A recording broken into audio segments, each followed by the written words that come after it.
bienvenue sur Philosopher's. Nous avons tous déjà vécu des situations tendues au travail. Que ce soit avec un supérieur, un collègue ou à cause d'une surcharge de travail, il est facile de perdre son calme. Mais que se passerait-il si nous appliquions les enseignements des stoïciens et de Lao Tse pour gérer ces conflits avec sagesse et sérénité ? Avec Philosopher's, découvrons ensemble comment des philosophes comme Marc Aurèle, Épictète et Lao Tse nous enseignent à réagir face à 5 situations courantes dans le monde professionnel. Vous découvrirez comment affronter ces défis avec calme et maîtrise.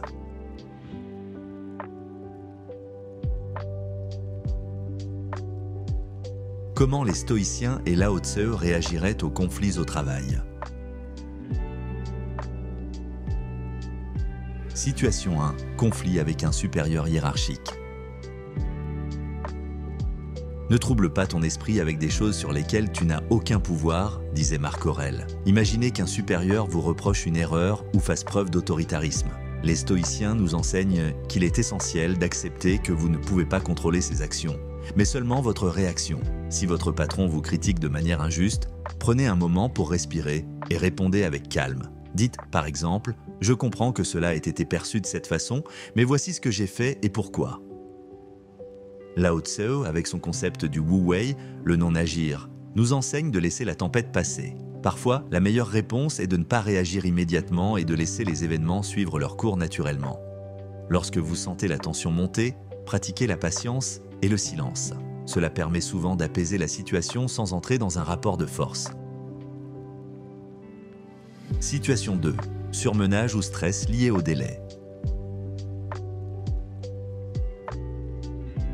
La nature ne se presse pas, pourtant, tout est accompli, disait Lao Tse.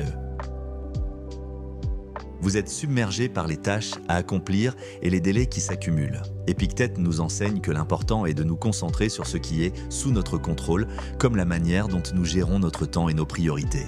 Faites une liste de vos priorités et concentrez-vous sur une tâche à la fois. Acceptez que tout ne sera pas parfait, mais faites de votre mieux dans le temps imparti. Lao Tse prônait la simplicité et la patience. Ne cherchez pas à accomplir tout en même temps, mais avancez à votre propre rythme en gardant en tête l'essentiel. Lorsque le stress monte, prenez quelques minutes pour respirer profondément et réévaluer vos priorités. Simplifiez votre approche et lâchez prise sur ce qui peut attendre. Situation 3. Désaccord avec un collègue. Lorsque tu te réveilles, dis-toi « Je vais rencontrer des gens égoïstes, ingrats, arrogants », écrivait Marc Aurèle. Les conflits avec les collègues sont inévitables.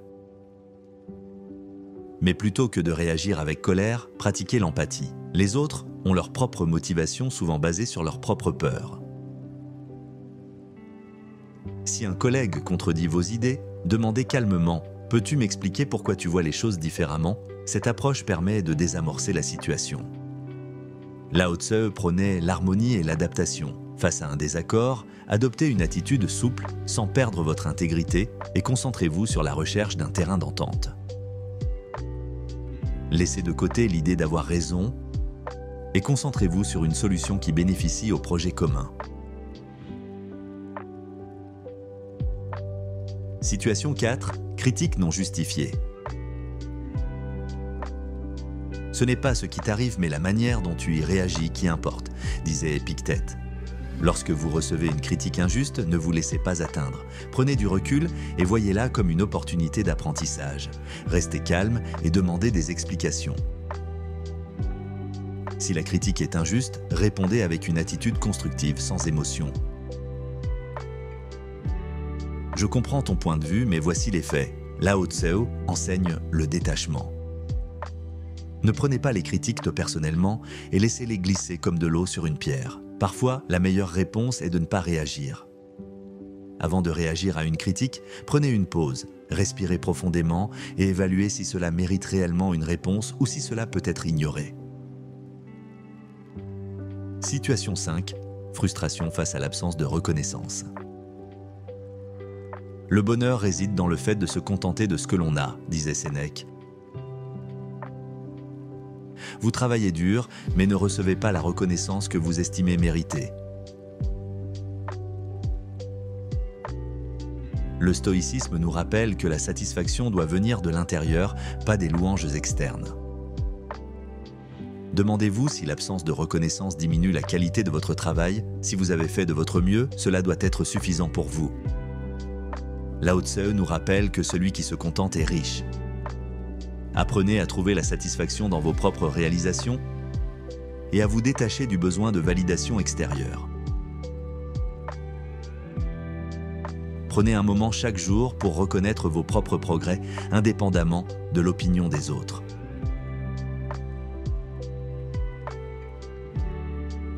Conclusion. Que ce soit face à un conflit avec un supérieur, une surcharge de travail ou un désaccord avec un collègue, les enseignements des stoïciens et de Lao Tse nous offrent des clés puissantes pour réagir avec calme et sagesse. En vous concentrant sur ce que vous contrôlez et en adoptant une attitude souple, vous pouvez aborder les défis professionnels avec sérénité. Essayez d'appliquer un de ces principes dans votre vie professionnelle cette semaine. Vous verrez comment cela peut transformer votre manière d'aborder les conflits et le stress au travail. Comme Lao Tse et les stoïciens nous le rappellent, la maîtrise de soi et la sagesse ne se trouvent pas dans la réactivité, mais dans la réflexion et l'acceptation des choses de telles qu'elles sont. Avez-vous déjà appliqué des principes stoïciens ou taoïstes dans votre travail? Partagez vos expériences dans les commentaires. Si cette vidéo vous a apporté de la clarté, abonnez-vous à Philosophe Force pour découvrir plus de conseils pratiques et de sagesse intemporelle pour mieux vivre au quotidien.